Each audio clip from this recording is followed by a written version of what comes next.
the tide. I'm paralyzed, can't find the words, caught in the silence, nothing's heard. Wanna bounce to you, but my feet won't move. What do I do? What do I prove? When everything's crashing down, I'm lost, can't make a sound. Eyes wide open, but the world's gone dark.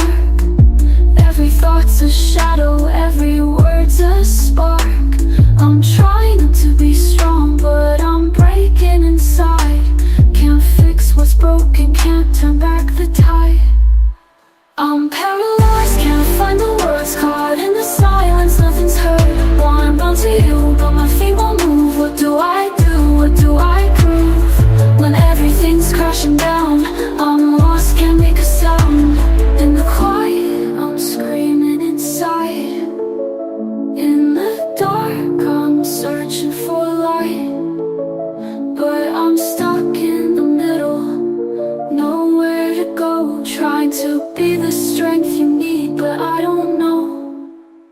A los lados del norte, ascenderé por encima de las alturas de las nubes, seré semejante al Altísimo. Su ambición fue ser como Dios. Él tenía hambre, pero escuche, tenía hambre de poder, él tenía hambre de poder. Él tenía una ambición determinada y una pasión consumidora, pero fue por poder. Él tenía hambre de poder. Y en la respuesta de Dios vemos que Dios dice, serás llevado hasta las profundidades del Seol. ¿No te das cuenta de tu ambición? Y después estuvo Nabucodonosor. Nabucodonosor, quien fue el rey de Babilonia, el más grande de todos los imperios mundiales. Nabucodonosor, quien fue un monarca como ningún otro después de él. Nabucodonosor, quien gobernó un gran dominio de los hombres. Nabucodonosor, el rey más glorioso de la historia. Y Nabucodonosor tuvo un deseo fuerte. En Daniel capítulo 4 nos dice de su deseo, en el versículo 30. El rey habló y dijo, ¿no es esta Babilonia la grande que yo he edificado para la casa del reino por la fuerza de mi poder? Si Lucifer tuvo hambre de poder, entonces Nabucodonosor tuvo hambre de alabanza. Entonces, tanta hambre por alabanza tuvo que se alabó a sí mismo y Dios reaccionó. Oh Nabucodonosor, tu reino es quitado de ti y te expulsarán de los hombres y morarás con las bestias del campo y comerás pasto como los bueyes, y 7 tiempos pasarán sobre ti, hasta que sepas que el Altísimo gobierna en el reino de los hombres. Lucifer tuvo hambre de poder, y Nabucodonosor tuvo hambre de alabanza, y ninguno de ellos jamás vio el cumplimiento de su ambición. ¿Hay otro individuo que quisiera mencionarles que tuvo ambición? Hay muchos, pero simplemente le estoy dando una ilustración. En Lucas capítulo 2, en el versículo 17, conocemos al necio rico. El necio rico dijo dentro de sí, ¿qué haré? Porque no tengo lugar para guardar mis cultivos. ¿Qué dijo esto haré? Derribaré mis graneros y construiré graneros más grandes, y ahí guardaré todas mis cosechas y mis bienes. No iba a compartirlos con nadie, él simplemente los iba a acumular. Y diré a mi alma, alma, muchos bienes tienes guardados para muchos, muchos años. Regocíjate, come, bebe, descansa. Él tuvo ambición. Él tuvo hambre de posesiones. Hambre de posesiones. ¿Y sabe lo que Dios le dijo? Necio, esta noche vienen a pedirte tu alma. ¿Y de quién serán esas cosas que tú has provisto? ¿O han habido suficientes personas con ambición, con hambre de poder, hambre de alabanza, hambre de posesiones? Inclusive podríamos decir de este hombre que tenía hambre de placer. Come, bebe, regocíjate. Pero todos fueron necios. Tenían hambre por lo equivocado. No hay nada de malo con la ambición. No hay nada de malo con la pasión. No hay nada de malo con una motivación determinada. No hay nada de malo con un gran deseo si es por lo correcto. Dice usted, ¿qué es lo correcto? Regresa al versículo 6, ahí está lo correcto. Felices son los que tienen hambre y sed de justicia. Ahora, esta es una afirmación fuerte. El alimento y el agua son necesidades, amados. ¿Se acuerda de eso? Es correcto. Son necesidades. Y así es la justicia. Esa es la primera indicación de esta bienaventuranza. Usted necesita justicia, como usted necesita alimento y agua. No está mal tener hambre, no está mal tener sed. Es lo más normal. Es el impulso más normal, común. Es el impulso más necesario, y así lo es con la justicia. Nuestra vida física depende del alimento y el agua, nuestra vida espiritual depende de la justicia. Usted no puede vivir físicamente sin el agua y el alimento, y usted nunca vivirá espiritualmente sin la justicia.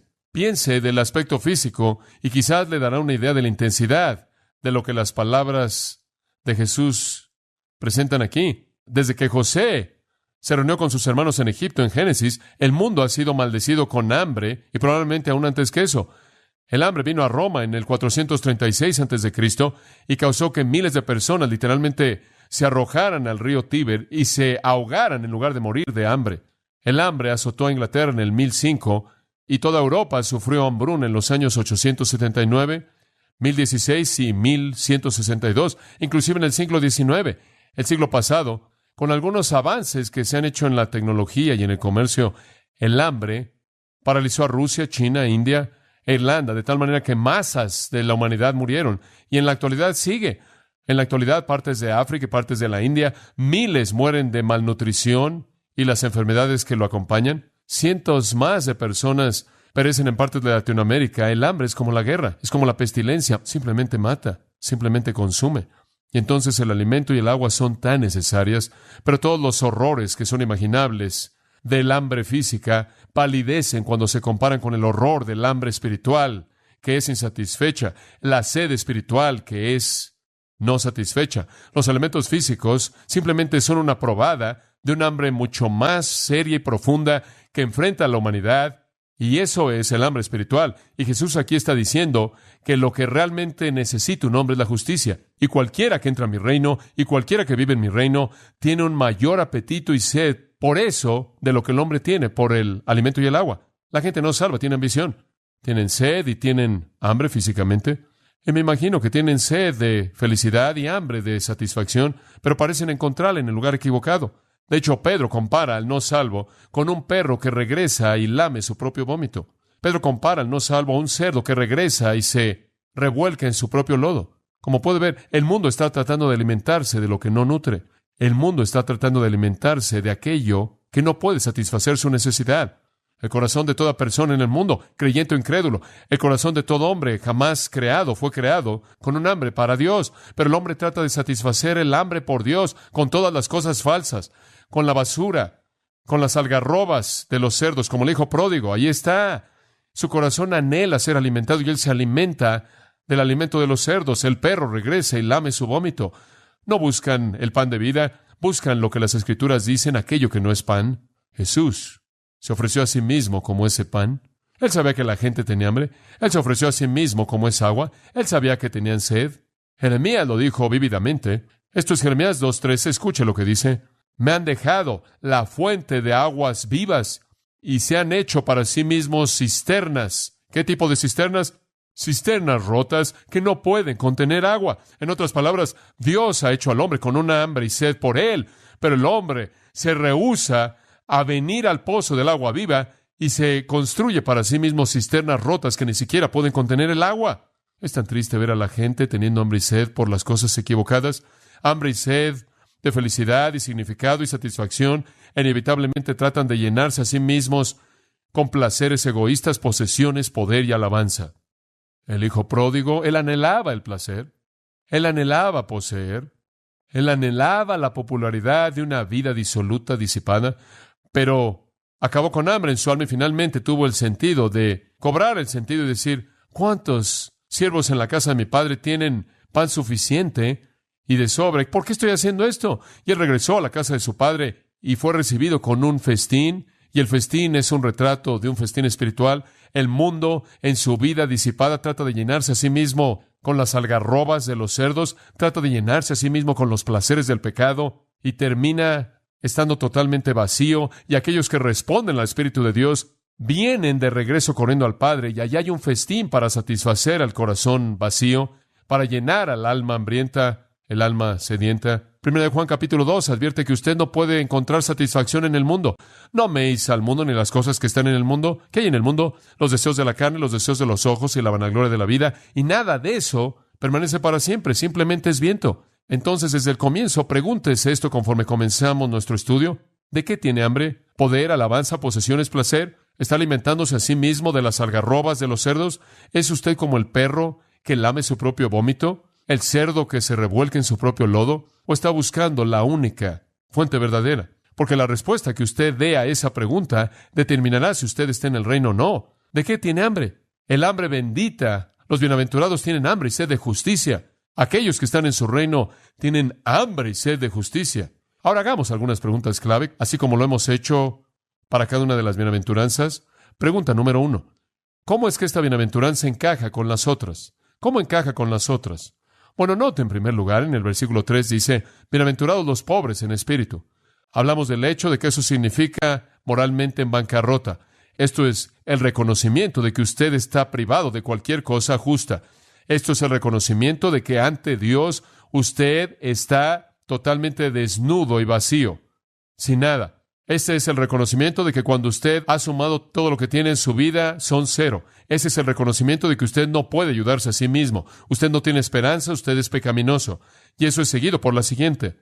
Bienaventurados los que lloran. Y esa es la respuesta a ese reconocimiento. Cuando usted se ve a sí mismo y está quebrantado en su espíritu, quiere llorar. Aquí está la tristeza que viene por la bancarrota moral. Y después está la mansedumbre. Y la mansedumbre dice, mírame, en comparación a Dios no soy nada. Y la mansedumbre es humildad, y cuando usted ve su pecado y usted está quebrantado y llora, usted va a adoptar un lugar de mansedumbre ante Dios. Y en su mansedumbre ante Dios reconoce, se da cuenta usted de que la única esperanza que usted tiene de jamás conocer la justicia es buscarla de la mano de Él. Y entonces llega usted a la cuarta bienaventuranza, y usted tiene hambre y sed por lo que usted sabe que usted no tiene por sí solo. Entonces la progresión es simple. Martin Lloyd-Jones escribe, esta bienaventuranza sigue, lógicamente, de las anteriores. Es una afirmación a la cual las demás llegan. Es la conclusión lógica a la que llegan. Es algo por lo que todos debemos estar profundamente agradecidos con Dios. No conozco una mejor prueba que alguien se pueda aplicar a sí mismo o a sí misma en todo este asunto de la profesión cristiana que un versículo como este. Si este versículo es para usted una de las afirmaciones más benditas de las Escrituras en su totalidad, usted puede tener la seguridad de que usted es cristiano. Si no es así, más vale que examine de nuevo sus cimientos. Fin de la cita. Porque si usted ha sido quebrantado en su espíritu y está abrumado con su pecaminosidad y llora por su pecaminosidad y después mira hacia arriba para reconocer la santidad de Dios, la respuesta debe ser que usted tiene hambre y sed por aquello que Él tiene que usted necesita. Y si usted no tiene hambre y sed de justicia, usted no es un ciudadano del reino de Dios. Nuestra sociedad persigue todo lo equivocado. ¿Se da cuenta? Persiguen el dinero, el materialismo, la fama, la popularidad, el placer. Normalmente todo eso por la avaricia, no necesidad. Pero todo eso es lo equivocado. ¿Y usted sabe qué es lo triste? Aunque los Estados Unidos nos concede la búsqueda de la felicidad, la gente no la encuentra porque define la felicidad de una manera equivocada. La felicidad es dinero, la felicidad es placer, la felicidad es tener cosas materiales. Aquí dice felicidad es quebrantamiento, felicidad es lloro, felicidad es mansedumbre, felicidad es tener hambre y sed de justicia. Pero notará la respuesta a cada una de ellas. Regresa al versículo 3. De ellos es el reino de los cielos. Recibirán consolación, recibirán la tierra por heredad, serán saciados. ¿No es eso fabuloso? Si usted resume todo eso, ¿sabe lo que obtiene? Obtiene todo lo que hay. Usted está lleno, usted hereda la tierra, usted es consolado, usted hereda el reino de los cielos. Eso es fabuloso. En otras palabras, en la condición de Dios, todo va a ser suyo. Y aquí está el punto. El mundo está como loco tratando de adquirir cosas materiales, de ganar dinero, de ganar todo esto. Pero si vinieran al reino de Dios en sus términos, lo recibirían todo al final de cualquier manera, ¿verdad?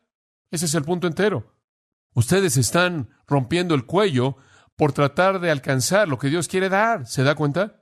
Y como va, conforme trata de alcanzarlo, usted nunca lo va a alcanzar. Pero si viene, conforme a las condiciones de Dios, en donde usted no trata de obtenerlo, usted lo va a recibir. En otras palabras, está disponible como un regalo. Nada más que usted no se lo puede ganar. Entonces Jesús está diciendo, ¿por qué están trabajando tan duro para obtener todo esto? Los judíos, hombre, estaban trabajando por traer el reino. Estaban haciendo su máximo esfuerzo por estar confortados, por encontrar consuelo en una situación muy difícil. Y querían heredar la tierra con tanto deseo. Podían probarlo. Y estaban tratando de llenar su vida de significado. Y estaban buscándolo todo de la manera equivocada. Y el Señor simplemente les dice, les voy a dar todo lo que quieren. Les voy a dar el reino. Les voy a dar consuelo actual. Voy a llenar su vida con todo lo que necesita para satisfacerlos. Les voy a dar la tierra entera. Pueden tener todo esto si tan solo vienen según mis condiciones. Quebrantamiento, lloro, mansedumbre, hambre y sed de justicia. Y creo que quizás la clave de todo esto es este pensamiento de mansedumbre, porque la persona mansa es la persona que está quebrantada por su pecado y busca el regalo de Dios. No hay orgullo, él simplemente busca el regalo de Dios.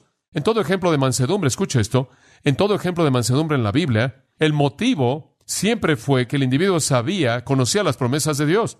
Lo voy a decir de nuevo, en todo ejemplo de mansedumbre en la Biblia, el motivo siempre fue que el individuo conocía la promesa de Dios. Por ejemplo, tome a Abraham. La semana pasada le dije, hace 2 semanas atrás, le dije que Abraham era manso, porque cuando Lot y él iban a decidir quién se quedaba con la tierra, ¿verdad? Él dijo, Lot, toma lo que quieras.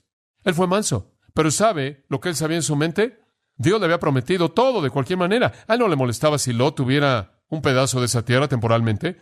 Como puede ver, la mansedumbre siempre puede tomar su lugar, porque sabe que al final todo le pertenece a él. ¿Se acuerda de David? David no levantó su espada contra Saúl. ¿Se acuerda que le dije que él podría haber matado a Saúl? Pero en lugar de esto simplemente cortó su túnica. ¿Por qué? Porque David sabía que él era el rey y de cualquier manera iba a recibirlo todo. ¿Por qué se iba a preocupar? En otras palabras, la base es la promesa de Dios, y una vez que creemos la promesa de Dios, no tenemos que tratar tan duro por obtener todo esto. Yo leo mi Biblia de esta manera. Dios dice, MacArthur, eres mi hijo, vas a heredar la tierra. Entonces, ¿por qué voy a pasar mi tiempo entero en este momento tratando de obtenerla? No tiene sentido. De cualquier manera va a ser mía. No me molesta que otras personas la tomen prestada por un tiempo. Todo va a regresar a mí en base a su promesa. Como puede ver, esta es la motivación de fondo que tiene que reconocer. Esta es la base entera de la motivación en el Sermón del Monte. Usted entra al reino de Dios y usted sabe que de cualquier manera es de usted. Solo puede volverse suya de la mano de Dios, y más adelante se vuelve la motivación para otras cosas. Si usted ve el versículo 40 de Mateo 5, si un hombre lo demanda usted en la ley y le quita su túnica, que tome también lo demás. ¿Por qué? Porque usted va a tener todo lo que necesite en el reino. ¿Por qué le importa? Y el que quiera llevarle 1 milla, vaya con él 2. Dale al que te pide. Y el que te pide prestado, dale. No lo menosprecies. Escuche, no se aferre a las cosas del mundo. No trate de ser posesivo. No trate de aferrarse a todo. De cualquier manera va a ser todo de usted. Entonces, compártalo. Ahora, como puede ver, con ese tipo de corazón, con ese tipo de espíritu, usted puede tener la ambición correcta. Si usted está diciendo, mira, todo lo que quiero, Dios, es tu justicia. Todo lo que quiero es ser manso ante ti. Todo lo que quiero es tener tu reino en tus términos. Y usted sabe que su promesa al final es que usted va a heredar todo. Todo. De hecho, el apóstol Pablo inclusive le dijo a los corintios, todas las cosas son vuestras, ¿no es cierto? Y ustedes son de Cristo y Cristo es de Dios. Todo es de Dios, de cualquier manera. Todo es de ustedes. Entonces aquí estaban estos judíos y, hombre, estaban tratando de tener el reino, estaban tratando de tomar la tierra, estaban tratando de ser consolados en una situación difícil, estaban tratando de llenar sus vidas, estaban trabajando como locos por hacerlo, y el Señor dijo, si tan solo vienen en mis términos, les voy a dar todo. Él lo dijo de esta manera en el capítulo 6 también, versículo 33. Escuche esta. Mas buscad primeramente el reino de Dios y su ¿qué? Justicia, y todas estas cosas serán ¿qué? O serán añadidas. Como puede ver, todo es de usted de cualquier manera en los términos de Dios. Entonces decimos, felices los hambrientos. Hay dolor en el versículo 3, quebrantamiento en espíritu. Hay dolor en el versículo 4, lloro. Hay dolor en el versículo 5, mansedumbre, la muerte de uno mismo. Eso es suicidio, es doloroso. Pero ahí está el consuelo en el versículo 6. Hambre y sed, esa es la solución. Usted llega al lugar en el que comienza a buscar a Dios. Es algo negativo al principio. Le duele mucho. Usted ve su pecado y comienza a moverse hacia Dios. Comienza a tener hambre y sed de justicia. Entonces, esa es la razón por la que esta bienaventuranza se encaja aquí, porque tiene sentido. Usted toma un hombre quebrantado por el pecado. Toma una mujer quebrantada por el pecado, mansa ante un Dios santo, sabiendo que no tiene nada que pueda hacer en sí mismo para ganarse o heredar algo, quien entonces busca en un hambre y sed por aquello que solo Dios puede dar. ¿Lo ve? Tomemos la segunda pregunta. ¿Qué significa tener hambre y sed? Ya hemos hecho referencia a esto. Tiene que ver con deseo. Y por cierto, un deseo grande e intenso. La fuerza de las palabras de Cristo aquí simplemente son poderosas, particularmente en esa cultura. Quizás no tanto en nuestra cultura, porque no sabemos lo que es tener hambre. No sabemos lo que es tener sed, y entonces no entendemos esto. Cuando usted piensa en sed, piensa en, bueno, salió y corrió un poquito y tiene sed. Usted no sabe lo que es estar en medio de un hambre, de una sequía, en donde no ha tenido agua por días. Cuando usted piensa en hambre, es la 1 de la tarde y usted comía a las 12:15. Usted está acostumbrado a comer a las 12:15. No sabe lo que es tener hambre. Usted no sabe lo que es no tener hambre, pero la idea es desesperación. Hay un libro interesante escrito por el mayor B. Gilbert titulado La Última Cruzada, en una publicación de 1966 de la revista Cristiana Nacional. M. Blacklock relató la historia que este mayor Gilbert cuenta en su libro, La Última Cruzada. Y el libro es acerca de la liberación británica de Palestina en la Primera Guerra Mundial. Si usted recuerda, el general Allenby fue parte de la liberación de Palestina en la Primera Guerra Mundial. Y Blacklock cuenta la historia acerca de este mayor. Esto es lo que dice. Manejando de Beersheba, una fuerza combinada de australianos británicos y soldados de Nueva Zelanda venían en la parte de atrás, presionando la parte de atrás de la retirada turca allí en el desierto. El ataque se encontraba lejos de la caravana de camellos que llevaba agua. En otras palabras, se adelantaron tanto a su agua que fueron separados. Las botellas de agua estaban vacías, el sol brillaba con crueldad de un cielo en donde las aves de rapiña estaban en espera. Nuestras cabezas dolían, escribe el mayor Gilbert. Nuestros ojos estaban rojos y no veíamos bien. Nuestras lenguas comenzaron a hincharse. Nuestros labios cobraron un tono negro morado y comenzaron a romperse. Aquellos que se salieron de la columna nunca volvieron a ser vistos, pero la fuerza desesperada se esforzó para proseguir hasta Siria. Habían pozos en Siria y no habían podido tomar el lugar para la noche.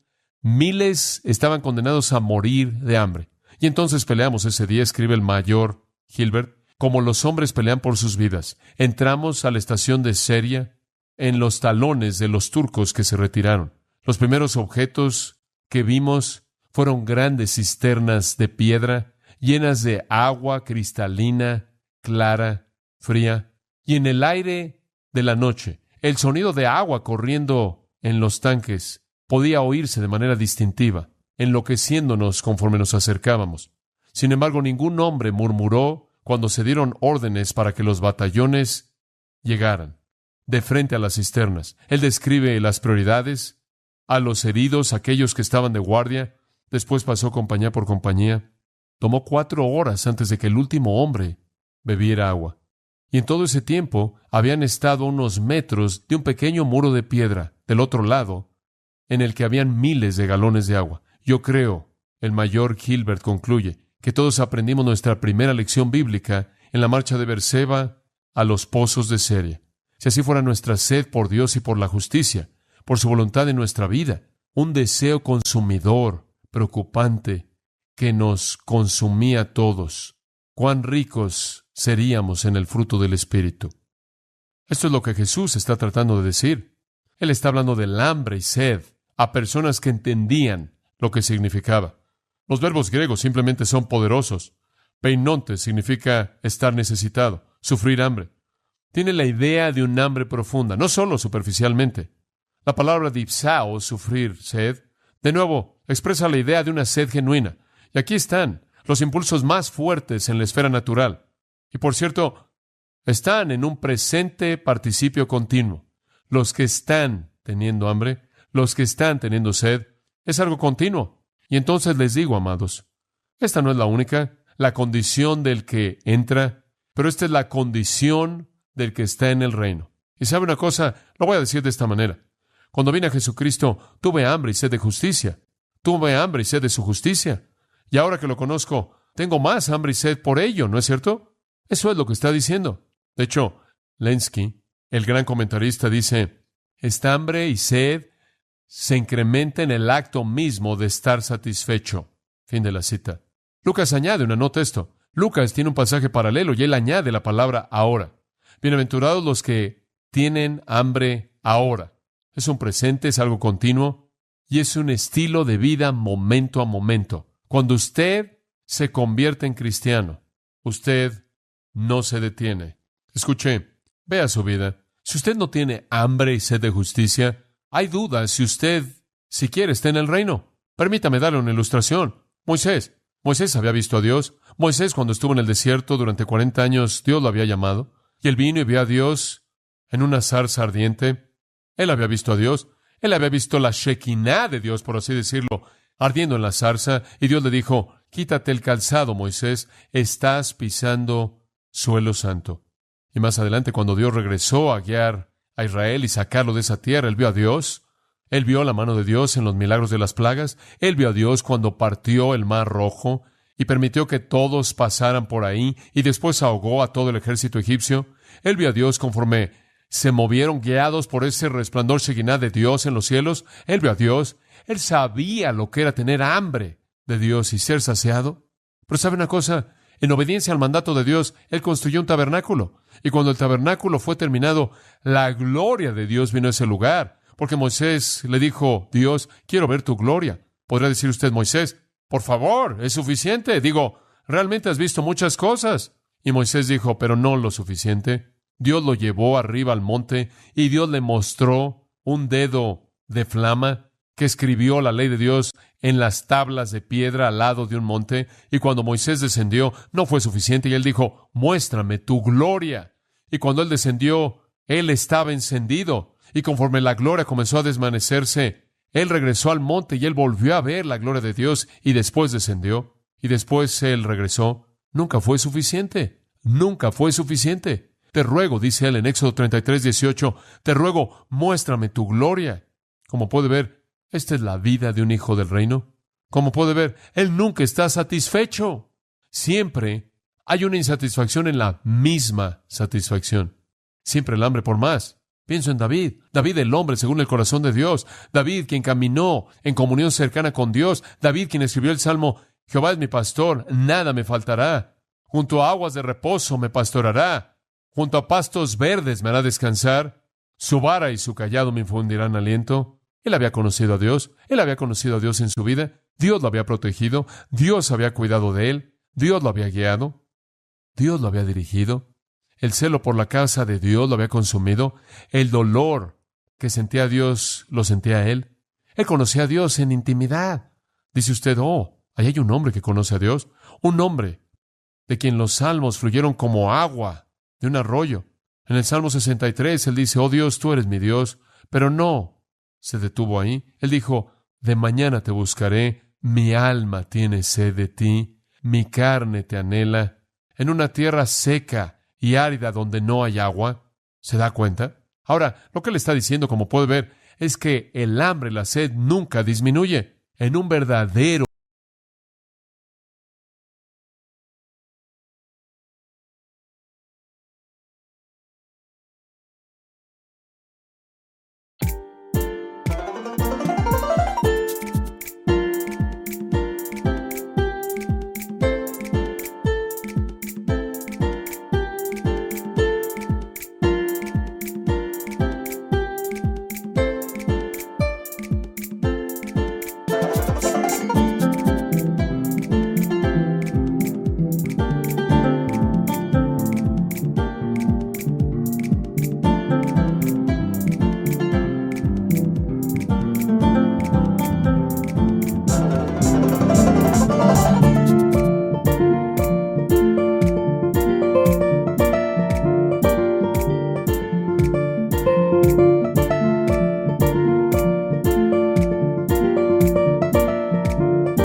touch my soul. Your love's the fire that makes me whole, and it shows Together let our true selves unfold. On Hulu, every whisper all our story told. In your eyes, my heart's been sold. You are a star in the world, you're the brightest part, shining bright, illuminating every darkened night. In my heart, with you lost a work of art. All the night in your embrace, I take flight. Oh baby, with you every day feels right. In your love I find my light. Stay with me, let's dance under the moonlit sea. Just be free. In your arms I find my plea. In your light I find strength, I find my might. I believe in this love we're meant to be. O hijo del reino, es un estilo de vida. Observa al apóstol Pablo. El apóstol Pablo en Filipenses capítulo 3. ¿Por qué, Pablo? Tú has conocido todo lo que hay por conocer. Tú en tu vida entera tuviste visiones personales de Jesucristo, comenzando en el camino a Damasco, y después estuviste en la cárcel en Jerusalén, y después, por favor, Pablo fue llevado al tercer cielo para ver cosas demasiado maravillosas para contemplar. Oh, Pablo, ¿qué más puede ser dicho? Pablo, tú que escribes toda la teología, tú que has escrito las grandes expresiones de verdad divina en el Nuevo Testamento, ¿qué más podrías querer? Y el clamor de su corazón en Filipenses 3:10 es, ¡oh, a fin de conocerle! ¿Se da cuenta? Y el poder de su resurrección y la participación de sus padecimientos. Nunca es suficiente. Nunca es suficiente. Claro, él conocía la ley, dice en el versículo 6. Yo conocí la justicia de la ley, pero lo tengo todo por basura, estiércol. Simplemente quiero conocer a Dios. Y usted oye a Pedro, quien clama, antes bien creced en la gracia y creced en el conocimiento del Señor y Salvador Jesucristo.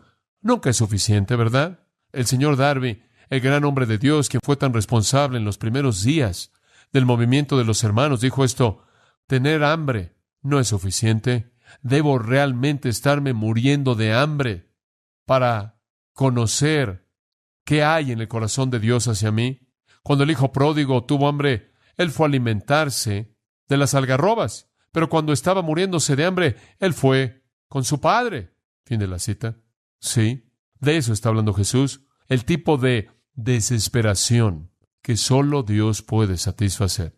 Una señora se me acercó esta mañana y dijo, ¿sabe una cosa? Estoy tratando de compartir con mi amiga, y mi amiga vino al estudio bíblico, pero ahora mi amiga no quiere venir al estudio bíblico. Ella quiere ser religiosa, pero simplemente no quiere comprometerse. Y yo dije, ella realmente no tiene la suficiente hambre. No es sino hasta que la gente tiene hambre y sed de justicia que buscan la satisfacción que Dios puede dar. En Lucas 1:53 la Biblia dice, Él llenó a los hambrientos de buenas cosas, pero a los ricos los envió vacíos. La gente que tenía todo lo que necesitaba se fue vacía. Y entonces vemos por qué esta bienaventuranza se encuentra en este lugar y vemos lo que significa tener hambre y sed. Es algo tremendamente intenso y no conoce fin, no conoce fin. Yo creo en mi vida que tengo más hambre de la justicia de Dios que jamás lo tuve, y yo creo que mañana tendré más hambre de la que tengo hoy. Y hasta el día en el que veo a Jesucristo será un hambre que no disminuye. Tercera pregunta. ¿Qué es esto por lo que tenemos hambre? ¿Qué es esta justicia? Amós dijo que la gente en el mundo busca el polvo de la tierra. Eso es bastante torpe, pero así es. El mundo simplemente busca el polvo de la tierra. Dice usted, bueno, ¿por qué debemos tener hambre? Bueno, algunas personas dirían felicidad, y creo que de eso tiene hambre muchas veces el mundo. Quieren felicidad. La gente realmente busca la felicidad. Simplemente quieren la felicidad. Y si tan solo pudieran estar felices, estarías bien. Hombre, usted sabe, lo que siempre me sorprende es la cantidad de entretenimiento que tenemos en nuestra sociedad. Ahora, no estoy en contra de Disneylandia y Knott's Berry Farm y Magic Mountain y quién sabe lo demás y todos los juegos que juega la gente, pero nuestra vida está tan llena de entretenimiento, tratando de hacer que la gente esté feliz. Entretenimiento. Y sabe una cosa, es como un hombre con una enfermedad dolorosa que simplemente quiere ser aliviado de su dolor, pero no quiere molestarse con la enfermedad. ¿Sabe una cosa? Si él va al doctor y el doctor le dice, bueno, puedo aliviar tu dolor, te voy a dar una inyección, muchas píldoras, pero si haces eso, es un doctor malo. Él no hizo nada por diagnosticar y curar la enfermedad. Y como puede ver, el mundo tiene una enfermedad, pero quiere eliminar el dolor con felicidad, pero nunca quiere enfrentar la enfermedad, ¿se da cuenta? Y por eso el mundo tiene hambre y sed de felicidad. ¿Y quiere saber algo más? Eso Inclusive es verdad en la iglesia. Conozco muchas personas que son cristianas y lo que realmente quieren es felicidad. Dice usted, ¿qué quiero decir con eso? Están buscando algún tipo de éxtasis. Creo que esto es el caso del movimiento carismático. Quieren una felicidad santa, lo llamo así. Quieren una experiencia. Quieren una droga santa, lo llamo así. Quieren una experiencia, quieren un éxtasis espiritual, quieren un sentimiento. Y hay muchas personas que están buscando un seminario y van a una conferencia o un consejero para tratar de encontrar algún éxtasis espiritual. Y eso no es lo que buscaban, ¿se da cuenta? Si usted solo está tratando de encontrar felicidad. La gente dice, bueno, soy tan miserable en mi hogar, tengo que encontrar algo, ¿cómo puedo ser feliz? No, eso no es lo que usted debe buscar. La felicidad es una consecuencia. Felices son los que tienen hambre y sed ¿de qué? De justicia. ¿Usted quiere ser feliz? Viene como una consecuencia de la justicia. No es ninguna droga santa, no es alguna experiencia, no es eso. Dikaiosune, justicia, justificación, estar en una posición correcta con Dios. ¿Y qué estoy diciendo? Escuche, simple. La única felicidad real en la vida es estar bien con Dios. Eso es todo. La única felicidad real en la vida es estar en una relación correcta con Dios. Y creo que esto apunta a dos cosas. En primer lugar, salvación y en segundo lugar, santificación. En primer lugar, salvación y en segundo lugar, santificación. Hablemos de salvación por un momento. Alguien que tiene hambre y sed de justicia, en primer lugar, busca salvación. La justicia que viene cuando usted cree, la justicia que le es dada a usted en Cristo, ve su pecado, ve su rebelión, se ve a sí mismo separado de un Dios santo. Él está quebrantado, llora, es manso y anhela tanto restaurarse a sí mismo con Dios. Quiere perdón y por eso tiene hambre y sed de la justicia que viene en la salvación. Es un deseo liberarse de uno mismo. Es un deseo por ser liberado del pecado, su poder, su presencia y su paga. Y esto es lo que inicia la salvación. En muchos pasajes del Antiguo Testamento, y no vamos a tomar el tiempo en esta noche para entrar en ellos, pero en muchos pasajes del Antiguo Testamento, la justicia es sinónima de salvación. Un profeta en particular presenta este paralelo y ese es Isaías. Isaías, de manera repetida, equipara la justicia con la salvación. Y eso es verdad. Si usted tiene hambre y sed de justicia, es en el momento de salvación que usted la recibe. Isaías presenta este punto particularmente en el capítulo 45, 46, 51, 56 y 61 hacia el final de su libro, cuando él llega al elemento de salvación. Y en esos capítulos finales, Isaías ve la justicia como ese regalo de Dios que viene en la salvación. Entonces, ¿qué decimos? Podemos colocar salvación como una palabra que sustituye. Bienaventurados los que tienen hambre y sed de salvación. ¿Quiere ser feliz? Tenga hambre de salvación. Tenga hambre de ser salvo.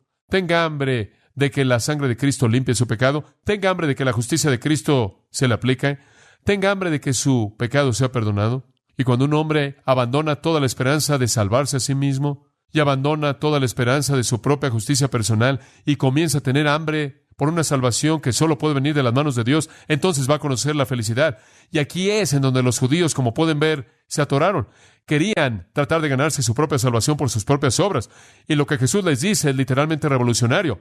No lo tienen. Ellos estaban diciendo, ya estamos llenos de justicia. Y él estaba diciendo, hasta que estén boca arriba, teniendo hambre y sed de justicia que ustedes no pueden adquirir, nunca conocerán lo que es ser feliz. Ahora, permítame decirlo de manera simple.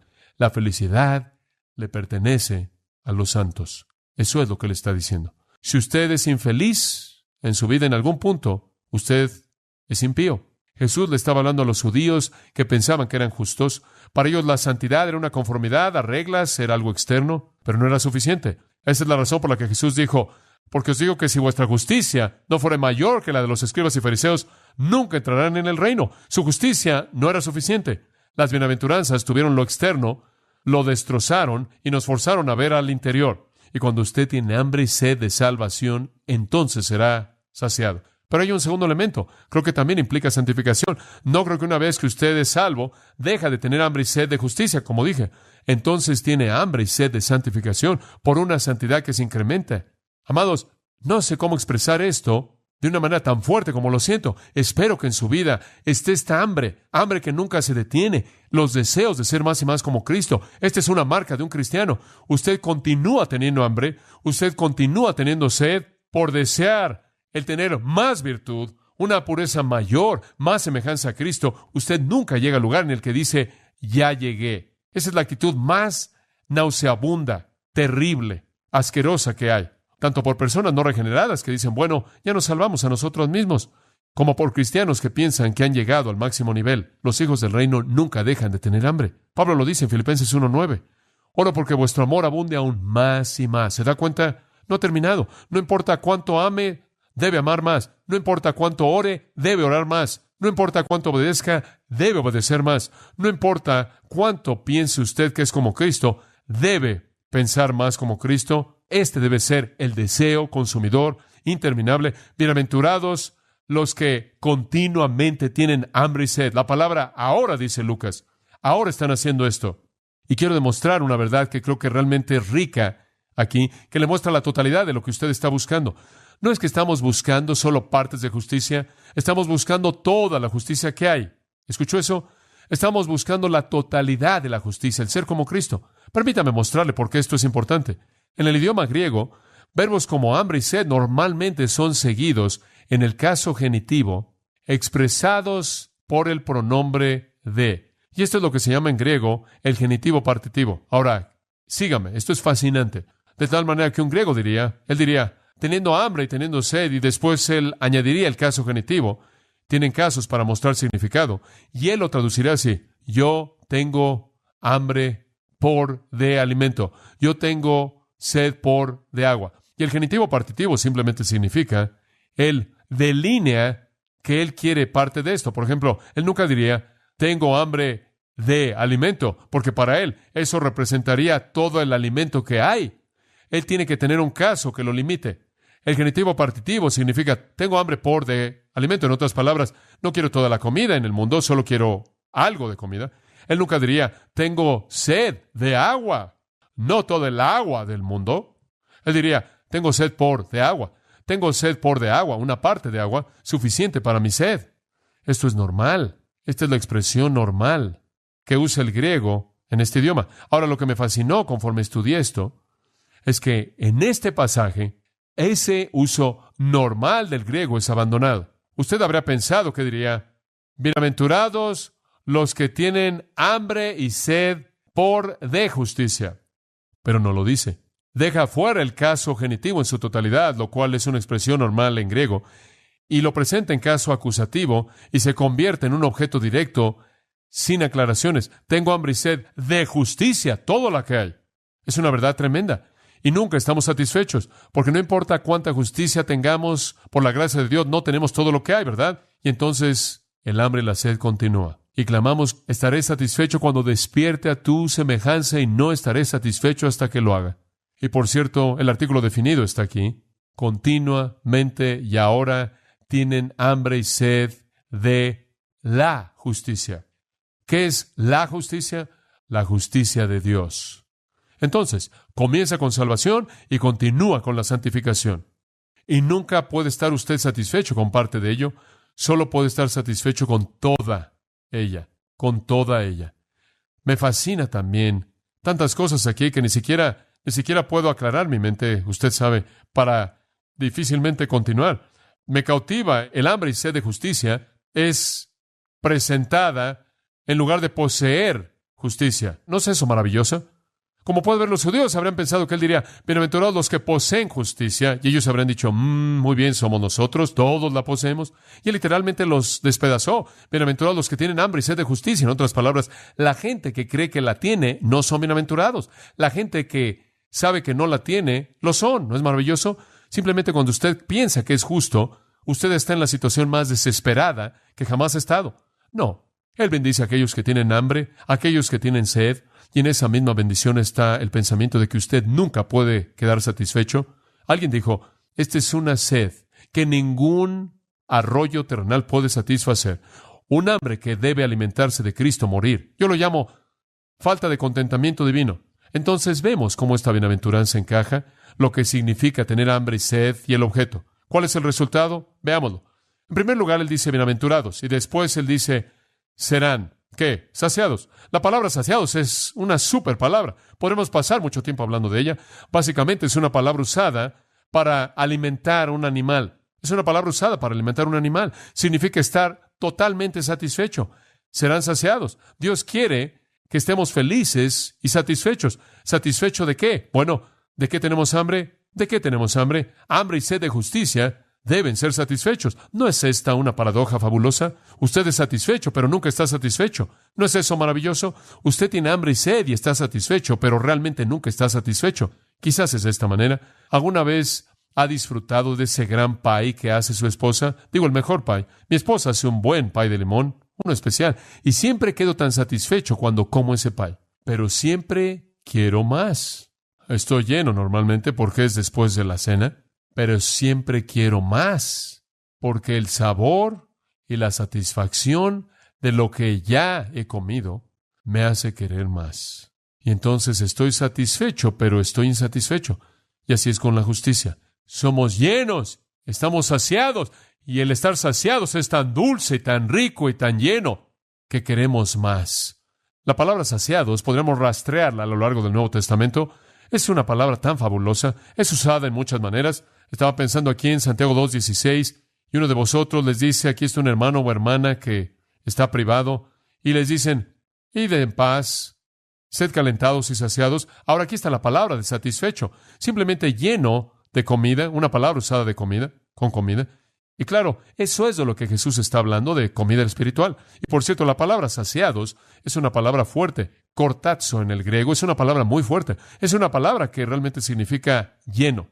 Y es algo maravilloso el saber. Y creo que esto es tan maravilloso que como cristianos, cuando buscamos la justicia de Dios, Él la concede.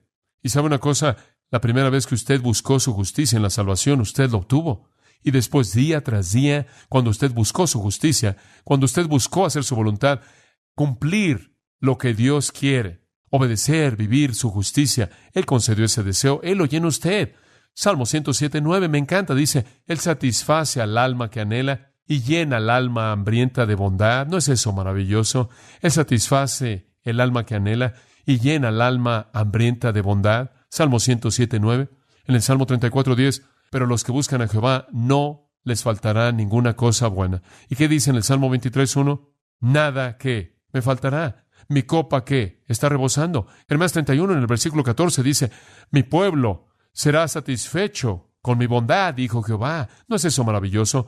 Mi pueblo será satisfecho con mi bondad, dijo Jehová. Jesús dijo en Juan 4 a la mujer en el pozo, si bebieres de esta agua, ¿qué? Nunca tendrás sed jamás. En Juan 6, Él dijo, yo soy el pan de vida. Come de este pan y nunca volverás a tener hambre. Escuche, Jesús satisface. Sin embargo, hay una insatisfacción bendita que inclusive quiere más y más y más, y solo será satisfecha cuando veamos a Jesucristo. Entonces Jesús está diciendo esto. ¿Puede usted distinguir una persona del reino? Tiene una ambición consumidora, no de poder, placer, no de posesiones o alabanza, sino de justicia. Entonces vemos dónde encaja esto, lo que significa, el objeto y los resultados. Le voy a hacer una pregunta final, una pregunta personal. John, dice usted, ¿cómo sé si realmente tengo hambre y sed de justicia? Le voy a dar una prueba. Ahora escuche, ¿cómo sabe? Permítame hacerle algunas preguntas. Número 1, así es como usted puede saberlo. ¿Está insatisfecho consigo mismo? ¿Está insatisfecho consigo mismo? Hágase esa pregunta. Thomas Watson, el gran puritano, dijo, el que tiene más necesidad de justicia es el que menos la quiere. ¿Está profundamente insatisfecho? ¿Se encuentra a sí mismo en Romanos 7 todo el tiempo diciendo, oh, miserable de mí, ¿quién me librará de este cuerpo de muerte? ¿O piensa usted que es tan santo que cree que el resto de la gente está mal y usted está bien? ¿Está insatisfecho consigo mismo? Si hay en usted algún sentido de satisfacción, me pregunto si usted sabe lo que es tener hambre y sed de justicia. ¿Siente un dolor constante, siempre quedándose corto? Es como Esaú, quien, cuando regresó de cazar, dice en Génesis, casi se muere de hambre. Pregúntese a sí mismo, ¿está insatisfecho consigo mismo? Ese es un síntoma de alguien que tiene hambre y sed de justicia. Y no importa lo bueno que parezcan, todavía están insatisfechos. En segundo lugar, ¿algo externo lo satisface usted? Pregúntese eso. ¿Se da cuenta de que las cosas influencian cómo siente? ¿Siente que las cosas van mejor en su vida si tan solo compra algo nuevo? ¿Satisface su apetito con lo que está mal y después pierde ese apetito? Escuche esto. Un hambre de justicia quedará satisfecha con nada más. Usted le puede traer un hombre hambriento flores, le puede traer un hombre hambriento música hermosa, Usted puede platicar de manera agradable con un hombre hambriento, pero lo único que quiere es alimento. Usted le puede llevar a una persona sedienta una melodía o una rosa, pero lo que él quiere es agua. Y uno que tiene hambre y sed de justicia no puede ni quiere quedar satisfecho con nada más. Permítame hacerle una tercera pregunta. ¿Tiene un gran apetito por la palabra de Dios? ¿Sabe una cosa? Cuando no es agradable ver a un hombre hambriento comer cuando finalmente tiene comida. ¿Se da cuenta? ¿Cuál es nuestra comida? ¿En dónde encontramos la justicia de Dios? Aquí están las reglas, la obediencia que trae justicia en esta palabra. Jeremías dijo, tus palabras fueron halladas y yo las comí. Se las comió, ¿se da cuenta? Si usted está teniendo hambre y sed de justicia, va a tener un apetito tan grande por la palabra que se la va a devorar. Nunca he visto a alguien que le ruegue a un hombre hambriento comer. ¿Usted sí? Venga aquí, por favor, estudie su Biblia. Oh, me encantaría que leyera su Biblia. Oh, si tan solo leyera su Biblia. Bueno, si usted no está teniendo hambre y sed de justicia, usted no está operando como un hijo del reino debiera operar. Quizás es un hijo del reino, simplemente está siendo pecaminoso. Quizás ni siquiera es un hijo del reino, pero está perdiendo la felicidad en cualquiera de las dos condiciones. Pregúntese, ¿tiene un gran apetito por la palabra? Cuarta pregunta, ¿acaso las cosas de Dios le son dulces? ¿Acaso las cosas de Dios le son dulces? Algunos de ustedes van a saber de lo que estoy hablando, algunos de ustedes no, pero escuche esto es tan hermoso. Proverbios 27:7, simplemente escuche esto. Para el alma hambrienta, todo lo amargo le es dulce. ¿Escuchó eso? Para el alma hambrienta, todo lo amargo es dulce. ¿Sabe una cosa? Puedo identificar a alguien que tiene hambre y sed de justicia, porque cuando Dios trae devastación a su vida, están llenos y satisfechos porque saben que es Dios, aunque es doloroso. ¿Escuchó eso? Hay algunas personas que solo pueden regocijarse cuando cosas buenas suceden. Y cuando las cosas difíciles suceden, no pueden, no les gusta eso. Bueno, no tienen hambre y sed de justicia. Están buscando la felicidad de manera superficial. Escuche, Thomas Watson dice, el que tiene hambre y sed de justicia puede alimentarse en la mirra del evangelio como también de la miel. Para el alma hambrienta, todo lo amargo le es dulce. Algunos de nosotros saben lo que es que Dios nos reprenda. Algunos de nosotros sabemos lo que es tener pruebas profundas. Algunos de nosotros sabemos lo que es tener dolor y ansiedad y cargas y problemas. Y sabe una cosa, puedo decirle a partir de la experiencia personal, en medio de eso, es tan dulce como las situaciones buenas. Es tan dulce como los momentos buenos, porque para el alma hambrienta, todo lo amargo es dulce porque Dios está en ello y Dios está cumpliendo sus propósitos y Dios nos está haciendo más justos. Finalmente, pregúntese si su hambre o sed es incondicional. ¿Es incondicional? Si realmente tiene hambre y sed de justicia, será incondicional. Dice usted, ¿qué quieres decir con eso? Bueno, ¿se acuerda usted del joven rico que vino y dijo, bueno, quiero saber cómo puedo entrar al reino? Y el Señor le dijo, ¿en serio? ¿Estás dispuesto a vender todo lo que tienes y darlo a los pobres? No. Él tenía hambre, pero su hambre era condicional y nunca fue satisfecha. ¿Qué hay de la suya? Usted dice, oh, quiero a Cristo y mi pecado, Cristo y mi orgullo, Cristo y mi relación ilícita, y Cristo y mi mentira en la escuela, Cristo y mi mentira en mis negocios, Cristo y mi avaricia, Cristo y mi materialismo, Cristo y. Entonces, ¿usted no tiene hambre y sed de justicia? Un hombre hambriento no quiere alimento y un nuevo traje. Un hombre hambriento no quiere alimento y un nuevo par de zapatos. No le importa el traje y los zapatos. Simplemente dele el alimento y el agua. Salmo 119:20 dice, mi alma desfallece por el anhelo que tiene por tus juicios. ¿Cómo le fue en la prueba? ¿Es usted una persona que tiene hambre y sed de justicia? Oh, Isaías lo dijo. Isaías dijo en Isaías 26:9, con mi alma te he deseado en la noche, sí, con mi espíritu dentro de mí te buscaré temprano. ¿Se da cuenta? David tuvo sed de Dios temprano. Las vírgenes sabias tenían su aceite antes de que el novio viniera. Tuvieron sed, se prepararon temprano. ¿Y sabe qué? Hay algunas personas que van a tener sed demasiado tarde. Y van a ser como el hombre rico en Lucas 16:24. Van a decir, oh, envía a alguien que pueda mojar la punta de su dedo en agua